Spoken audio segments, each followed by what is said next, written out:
নমস্কার বন্ধুরা, আপনারা জানেন তো ফলের রাজা আম। আম একটি সিজন ফল। আম একটি ফল যা সারা পৃথিবীর মানুষ এই আমের সিজনের উপর আশা করে থাকে যে কবে পাকা আম খাবো। আমাদের ভারতবর্ষে অনেক রকমের আম পাওয়া যায়, কিন্তু এই বছরে আমের প্রচুর দাম। পাকা আম হচ্ছে একটি প্রোটিন ও ভিটামিন ফল, যাতে আয়রন, পটাশিয়াম ও ক্যালসিয়াম আছে। আম হার্টের পক্ষে খুব উপকারিতা। খালি পেটে আম খাবেন না।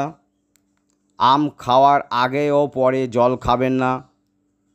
তেতো জাতীয় খাবার খেয়ে আম খাবেন না, যেমন উচ্ছে বা করলা। কলা, লেবু, আম একসঙ্গে খাওয়া উচিত নয়। সুস্থ থাকুন, ভালো থাকুন। নমস্কার।